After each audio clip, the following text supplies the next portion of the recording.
वक्त का धारा बहता चला जाता है, साल गुजरते हैं, मौसम बदलते हैं, लेकिन हमारे दिलों के मौसम खब्बी खब्बारे ठहर से जाते हैं। मेरी ज़िंदगी भी एक मुसलसल मशक्क़त के सिवा कुछ नहीं। ज़िंदगी में जितनी मेहनत और कोशिश से रिश्ते समेटे, सब मेरे हाथों से रेत की मानिंद रस्ते चले गए। मेरी ज़िंदगी की कहानी भी अजीब सी, क्या ऐसी किसी और पर बीती होगी? पहले जब ज़ख्म हरे थे, लिख भी ना सकती थी, अब कुछ ना कुछ लिखने लायक हो गई हूँ। मुझे लिखना हमेशा अच्छा लगता था। अस्पताल में अब अपने रोज और शब के बारे में तहरीर करने के सिवा और कर भी क्या सकते हैं, तो ही एक डायरी मंगवा कर मैंने लिखना शुरू कर दिया। मैंने जब डायरी लिखने की इब्तिदा की तो कोरे सफ़हात पर चंद सत्रों में गुजरे वक्त का हाल लिख दिया और उन्वान लिखा, अस्पताल का एक दिन। जैसे ही डॉक्टर्स वार्ड का आखिरी राउंड खत्म करके चले जाते हैं, मुकम्मल खामोशी हो जाती है। अब मैं छत से आती मध्यम रोशनी में कलम और डायरी उठाकर पलंग के सरहाने टेक लगाकर लिखना शुरू कर देती हूँ। बिस्तर पर इस तरह बैठ कर लिखना है तो दिक्कत तलब मगर बीमारी का कुछ आधार हो जाता है। जब मरीजों के लवाहिकीन और चाहने वाले वालेहाना अंदाज से आते हैं, इस वक्त मेरी जलती हुई आंखें दरवाजे पर जिम जाती हैं कि शायद मेरा जीवन साथी मुझसे मिलने इजा, जिसका भी दावा था कि वो मेरे बगैर जीने का तसव्वुर भी नहीं कर सकता, मगर जब बुरे दिन उसने मेरी बीमारी से डर कर मुझे भला ही दिया। हाँ, एक मेरी माँ अपने नहीफ जिस्म को खींचते हुए मिलने आ जाती हैं, इनसे ही दो चार बातें हो जाती हैं, वरना मैं खामोश लेटी रहती हूँ और सेहतयाब होने वाले मरीजों के रिश्तेदारों की बातें सुनती रहती हूँ। मुझे याद है जब मैंने मैट्रिक पास किया और हंसती मुस्कुराती जवानी की हुदूद में कदम रखा। इस जमाने में मेरी रंगत सफेद गुलाबी और आंखें शरबती हुआ करती थी, जिनकी सहेलियां तशबीह सोचा करती थी।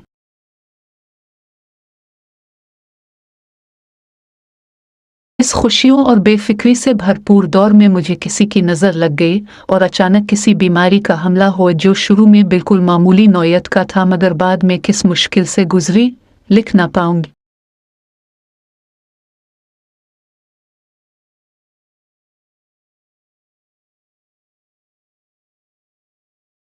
बात तो जरा सी लगी थी कि मेरी एक उंगली पर छोटा सा दाना निकला था जो मामूली नौयत का था, मगर ये रफ्ता रफ्ता जख्म बनकर मुझे दिनों तकलीफ पहुंचाता रहा। मैंने आमदाना समझकर उस पर कोई तवज्जो न दी कि आखिर ये जख्म खुद ब खुद भर गया। इसी दौरान खालू जान अपने इकलौते बेटे के लिए मेरा रिश्ता मांगने आ गए और वालिदैन ने सिराज के लिए हाँ कह दी। इन दिनों मेरे दिल में अछूते जज्बात थे। मैंने घरेलू कामों में दिलचस्पी लेनी शुरू कर दी। खानादारी सीखी कि अपनी आइंदा जिंदगी को कामयाब और शानदार बनाने के ख्वाब देख रही थी, अपने सपनों के महल सजा रही थी। उस वक्त रात का 1 बज रहा है। वार्ड में सभी मरीज सो चुके हैं, लेकिन मैं इस वक्त अपनी जख्मी उंगलियों से बादिक्कत तमाम अपनी जिंदगी की कहानी लिख रही हूँ। शायद इस तरह मेरे दुख का मुदावा हो जाए कि जिसका इलाज किसी के पास नहीं है। मुझे आज फिजा में हद से ज्यादा बेचैनी खुली महसूस हो रही है। मेरे आसपास इस वक्त कोई शय खुश आइंद और परकशिश नहीं है, सिर्फ इन फूलों के सौ जो मुझे एक मायूस मरीजा समझकर कोई तोहफत न दे गया। मुझे वो दिन शिद्दत से याद आ रहे हैं जब मेरी शादी की तैयारियों में घर भर मसरूफ नजर आता था और छोटा भाई जुदाई के ख्याल से अफसुर्दा होकर मुझसे बार बार लिपट जाता था तो मैं उसको गिले से लगाकर रो पड़ती थी। दिन पर लगाकर ओढ़ गए, लेकिन आज भी मेरे कानों में कभी कभी शहनाई की आवाज़ और सुहाग के गीत गूंजते हैं। हम सफ़र के हमरा सेज के खुशबूदार फूलों के साय में मैंने एक दिलनशी सफ़र के ख्वाब सजाए थे। मुझे अपनो छोटा सा खूबसूरत घर याद आता है जिसकी दीवारों पर फूलों से लदी बेलें आराम करती थीं। मेरे जीवन साथी सिराज को मेरे हाथ के पकवान पसंद थे। वो हर वक्त सबके सामने मेरी तारीफ़ें करते रहते थे। परहेज़गार खालू भी मेरे मशरक़ी अतवार से बहुत खुश थे। हमारा घर तो जन्नत नज़ीर था, लेकिन तकदीर के नाग ने बहुत जल्द मेरी खुशियों को डस लिया और ये जहर आहिस्ता आहिस्ता मेरी ज़िंदगी में सरायत करने लगा। शादी के बाद मैंने सोचा भी न था कि मेरे जिस्म के अंदर कोई बीमारी जड़ में मजबूत कर रही है। इस दौरान मुझ पर इस बीमारी का कोई हमला भी नहीं हुआ था। मेरे दाएं हाथ पर सिर्फ एक देरीना जख्म का निशान था जिसको मैंने अपने मुस्कुराते दिनों में कभी गौर से नहीं देखा था, लेकिन अब फिर से मेरी सफ़ेद मखरूती उंगलियों के जोड़ों पर जख्म बनने लगे और आखिर ये जख्म घरेलू जिम्मेदारियों में मुख्तल होने लगे। इन जख्मों की वजह से मैं अपने शौहर को वक्त पर खाना न दे सकती थी, कभी उनके कपड़े धोकर इस्त्री करने में ताख़ीर हो जाती। वो मेरी बीमारी के मुतालिक जानते थे, लेकिन अपनी कारोबारी मसरूफियात की वजह से डॉक्टर के पास नहीं ले जा सकते थे। मैं भी इसरार नहीं करती थी, अलबत्ता खुद इलाज कराती रही। छपकर पैरों फकीरों के पास जाती, सोचती कि कहीं ऐसा ना हो मेरे हाथों के ये जख्म दिल के जख्म बन जाएं। वक्त गुजरता गया लेकिन जख्म ना भरे। उनको देखकर खालू जान मसलहत जुबान से कुछ न कहते, लेकिन उनकी निगाहों से टपकती कराहत मेरी रूह को जख्मी कर देती थी। ये वही खालू जान थे जो मेरे खानों की बेहद तारीफ करते थे, अब नक्स निकाल कर उठ जाते थे। उन्हीं दिनों मुझ पर बीमारी का फिर हमला हुआ। शुरू में मामूली नोयत थी, मगर अंजामकार सिराज भी मुझसे दूर रहने लगे। उनकी चाहत का नग फीका पड़ने लगा। वो ख्वाब जो मैंने जिंदगी के दिलनशी सफर के बारे में सजाए थे बिखरने लगे। घर का माहौल घुटन आमेज होता जाता था। दीवारों से लिपटी फूलों की बेलें बरहना हो चुकी थी। धूप उतर आई थी कि उन पर खिज़ां चार ही थी। इसके बाद के दिनों में मायूसी दर आने लगी। यूं मालूम होता कि मेरी दुआएं बेअसर होती जाती हैं, मगर कबूलियत के दर खिलने की मैं मुंतजिर थी। इस घुटन ज़दा माहौल में भी गुजरा कर लेती, लेकिन सिराज जैसे नफासत पसंद शौहर को जख्मी उंगलियों वाली औरत के साथ जिंदगी गुजारना पसंद ना था। मेरे ख्याल में एक औरत तो अपनी खुशियां कुर्बान करके माजूर शख्स के साथ रह सकती है, लेकिन एक मर्द बीमार और इंग्लिश फिगार बीवी की वफा के बदले अपने ऐशो आराम को कुर्बान नहीं कर सकता। अब ये होने लगा कि मैं अगर उनकी किसी चीज को छू लेती तो वो आंख बचाकर उसे कबाड़ खाने में फेंक आते और मैं खामोशी से इस तहकीर को सहने पर मजबूर थी। मैं तन्हाई में रू रू कर खुदा से दुआ मांगी, अल्लाह मेरे हाथों के जख्मों को ठीक कर दे ताकि मेरी इस दिवाजी जिंदगी तबाह होने से बच जाए, मगर यह दुआ खुदा की बारगाह में बारियाब ना हो सकी। आखिरकार सिराज ने मेरी बीमारी को लाइलाज समझकर पहले किनारा किया और फिर तलाक दे दी। मैं मजबूर और बेबस इसी दहलीज पर लूट आई जहां से मेरी डोली निकली थी। जिन्होंने जन्म दिया था उन्होंने फिर से गिले लगा लिया। माँ ने मुझे ऐसे अपनी बाहों में भर लिया जैसे मैं नन्ही बच्ची हूं। वालिद साहब ने भी सर पर हाथ रखकर कहा था, बेटी जब तक जिंदा हूं तुझको मलाल करने की जरूरत नहीं। अबू ने मुझको लख्त जिगर जाना सिराज की तरह अमर बैल नहीं समझा। हालांकि वो भी मीर हाफिज था और अबू भी, लेकिन शौहर और बाप की मोहब्बत में फर्क होता है। माँ बाप औलाद के लिए माल विजर तो किया, जान भी कुर्बान कर देते हैं। इलाज के लिए अबू मुझे लेकर नगर नगर घूमते रहे। पीर फकीर, तबीब, सन्यासी, डॉक्टर, हकीम, गरज किसके पास लेकर नहीं गए। कुछ अरसा किसी दवा से अफाका हुआ भी तो हफ्ता बाद बीमारी फिर से उठकर आई। कई बार प्राइवेट डॉक्टरों के क्लिनिक में भी जेर इलाज रही। अफाका आर्जी होता, फिर से सूखे जख्म हरे हो जाते थे। आखिरकार वक्त ने मुझे सिविल अस्पताल पहुंचा दिया। यहाँ के डॉक्टर काबिल थे। वो मेरी बीमारी से मायूस नहीं थे। वो मुझे ला इलाज नहीं कहते थे। खुदा जाने कैसी बीमारी थी, दवा असर करती थी लेकिन मुस्तकिल शिफा याबी ना होती थी। अस्पताल के बिस्तर पर मैं अच्छे होने के इंतजार में लम्हा लम्हा मरती रही। यहाँ अस्पताल का माहौल ऐसा था कि रात गए सन्नाटा हो जाता था। सब सो जाते, एक मुझे नींद ना आती। नींद किस तरह आ सकती थी, जख्मी बदन पर माजी की तलखियादों के नाग भी तो फन फैलाए बैठे थे। सोचते सोचते रात गुजर जाती कि खुदा तो अपने बंदों पर मेहरबान है, फिर मेरी तकदीर में इतनी मुख्तसर खुशियां क्यों लिखी गई। बाबा जान के घर में अक्सर खामोश रहती थी। इन पर यह जाहिर न करती कि अपनों के खंजर से अपनी रूह को जख्मी होता देखकर मेरी कितनी रातें आंसू बहाने और खुदा से फरियाद करते गुजरती। मुझे अपने वालिदैन से बहुत प्यार था, इनको बिल्कुल भी दुखी ना करना चाहती थी। आखिर तक बाबा जान मायूस न थे। वो बड़े बड़े डॉक्टरों से इलाज के लिए रुजू करते रहते थे।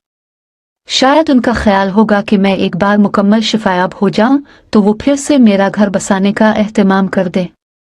जिन दिनों सिराज ने मुझे तलाक दी, मेरे अंदर एक नई जिंदगी नमू पा रही थी। मेरे एक बच्ची हुई, लेकिन वो भी मेरे मर्ज की जद से ना बच सकी और अपने खालिक के पास पहुंच गई। उम्मीद के इस चिराग के बुझते ही मेरे दिन रात हमेशा के लिए वीरान हो गए। अब जिंदगी का कोई मकसद ना था। पे दर पे मुहर्रमियों के बाद अपनी खुद एतमादी के बिलबोते पर मैं अब्बाजान के घर खुद को एडजस्ट करने की कोशिश करने लगी। जख्मी उंगलियों के बावजूद उम्मी का हाथ बटाने की कोशिश करती। अगर जख्म बदलते मौसम के साथ खुश्क हो जाते तो बाबा जान की पसंद का खाना बनाती, भैया का कोई काम होता तो कर देती। ये सब लोग मेरा बहुत ख्याल रखते थे, कोशिश करते थे किसी तरह भी मेरी दिल आजारी ना हो। कुछ अरसा यूं नहीं बैठ गया। मैं बज़ाहिर पर सुकून थी, लेकिन अक्सर रातें हाल और मुस्तकबिल की तकलीफ दे सोचों से आंसू बहाते गुजरती थी। मेरी सेहत याबी के लिए उम्मी जान गुज़ाफ का विर्द करती रहती थी, मगर मर्ज बढ़ता गया। जू जू दवा की मेरी बीमारी बढ़ती जाती थी। जख्मों ने हाथों के बाद कफपा में भी जगह बना ली। वो चाल जिसको खब्बी सहेलियां हरनी की कलांच कहती थी। अब कदम फूंक फूंक कर भी जमीन पर रखती तो भी तकलीफ होती, हर कदम पर टीस उठती। मेरा नक बीमारी से सियाह होता जा रहा था और सुनहरे बाल जड़ छोड़ते जाते थे। आंखें अंदर को धंस गई थी। अरसे बाद कोई मुझ देख कर पहचान ही न पाता था कि मैं वही गुलनाज हूँ। माँ बाप के जेर साया इस गुलशन शफकत में जैसे तैसे खिजा का झोनिक्का बनकर गुजारे हो रहा था। दिल और जिस्म जरूर जलते रहते थे, लेकिन बाबा जान और उम्मी जान की मोहब्बत ठंडी छाँव ने मुझे खाकिस्तर होने से बचाए रखा। भाई की शादी हो गई, तब इस खातून की निगाहों ने मुझे शिद्दत से एहसास दिलाया कि मेरी उंगलियों के जख्म से उनको किस कदर कराहत आती है। भाभी के तकराना जुमले मेरी रूह को आबलादार बनाते जाते थे। उनके आने से पहले भी मेरी जिंदगी अगरचे बेमकसद थी, मगर मैंने अपनी जिंदगी माँ बाप और घरेलू मसरूफियत के लिए वक्फ कर दी थी। यह सिर्फ मेरी कुव्वत इरादी और वालिदैन की मोहब्बत का करिश्मा था, जिसने मुझे इस हाल में भी ताकत बख्शी हुई। अब घर में एक ही फर्द ऐसा था जिसकी 6 बत्ती निगाहें मुझे जीने नहीं देती थी, और ये भाभी थी जो मेरे हाथों ही से नहीं, मेरे तमाम वजूद से कराहत महसूस करती थी। वो मेरे पास बैठने से, मुझसे कलाम तक करने से डरती थी। मैं जिस शय को छू लेती वो इससे दूर भाग जाती। मेरे दिन बहुत कठिन थे। मैं अपने वालिदैन के घर में भी अछूत हो गई थी। बाबा जान की तबीयत खराब रहने लगी। मैं अपनी बीमारी के बावजूद उनकी खिदमत करती। बिलाखिर बाबा जान का साहिबान भी जाता रहा। इनकी वफात के बाद तो मुझे लगा जैसे दोपहर की तपती धूप में नंगे पांव निकल आई हूँ। बाबा जान की वफात के बाद उम्मी की बजाय भाभी की घर पर हुक्मरानी हो गई। हालात की हिद्दत बढ़ने लगी। घरेलू कामकाज से मेरा वास्ता मुकम्मल तौर पर खत्म कर दिया गया। अब मुझे अपने कमरे से बाहर आने का हुक्म न था। आज भी मुझे वो तपते दिन, जलती रात याद है जब मैं तन्हा अपने कमरे में महदूद कर दी गई थी और मुलाजिम मुझे दूर से खाना दे दिया करते थे। उम्मी जान भी छप कर मेरे कमरे में आती थी, क्योंकि दुल्हन भाभी माहम का ख्याल था कि उम्मी जान की वजह से मेरी बयारी के जरासीम घर के दूसरे अफराद में मुंतकिल हो जाएंगे। रफ्ता रफ्ता बीमारी इस नहज पर पहुंची के असाब जवाब दे गए। जिस्म के उजलात सुकड़ने लगे। इस तन्हाई और अंधेरे में रूह के तमाम जख्म भी रिसने लगे। भाभी को मेरा जख्म वजूद अब घर में बोझ नजर आने लगा। क्यों नक्का सबको यकीन था ये जख्म अब जिस्म पर भी उभरेंगे। यूं मुझे अस्पताल पहुंचा दिया गया। एक डॉक्टर साहब ने आस दिलाई कि इस बीमारी से शिफा होगी, वो ज़रूर इलाज करेंगे। यहाँ का माहौल घर के माहौल से मुख्तलिफ था। यहाँ मरीज उनके रिश्तेदार मेरे जख्मों को हिकारत की नज़र से नहीं देखते थे। वो मुझसे हमदर्दी करते थे और मेरी नामुराद जवानी पर अफसोस करते थे। कितनी अजीब बात है कि गैर तो हमदर्दी के 2 बोल बोल जाते, मगर भाई और रिश्तेदार अल्फाज के निश्तर चिल्लाते। फिर तो गैर भले थे जो दुखते दिल पर तसल्ली के जुमलों से ठंडी शबनम तो बरसा जाते थे। एक उम्मीद थी कि रातों को उठ उठ कर मेरी सेहत याबी की दुआ करती थी। हालांकि अब तो मैं इस जख्म जिंदगी की खूगिर हो चुकी थी। एक वो मायूस ना थी खुदा की रहमतों से, और एक वो डॉक्टर साहिब। बिलाखिर माँ की दुआएं और डॉक्टर साहिब की मेहनत रंग लाई और मेरी उंगलियों के जख्म बेहतरी की तरफ जाने लगे। रफ्ता रफ्ता में रूबा सेहत होती जा रही थी। डॉक्टर साहब का कहना है मजीद 6 माह और मील इलाज होगा तो मुकम्मल सेहत याबी मुझे नसीब हो जाएगी। तभी मैं भी इस उम्मीद पर और जिंदगी जी रही हूँ। तमाम नर्सें, डॉक्टर जावर वार्ड का अमला मुझसे खास मेहरबानी से पेश आता है तो और ज्यादा जीने को जी चाहता है कि अभी दुनिया में नेक लोग बाकी हैं जो दूसरों को जीने का आसरा देते हैं। आज डायरी लिखते लिखते सुबह हो गई है। अमला बिस्तरों की चादर में वगैरह बदलने को आने वाला है। वार्ड बॉय मेज पर पड़े गुलदान से फूल निकालेगा और उनकी जगह ताज़ा फूलों का गुलदस्ता सजदेगा। ये यहाँ का मामूल है। मरीज आते हैं और चले जाते हैं। मैं मगर 6 माह और यहाँ रहूंगी। वो दिन जरूर आएगा जब मैं भी सेहत याब होकर अपने घर चली जाऊंगी, मगर मैं भूल रही हूँ मेरा घर है कहाँ। माँ ने अलबत्ता वादा किया है कि वो किराए का मकान ले लेगी और ताहियात मेरे पास रहेंगी।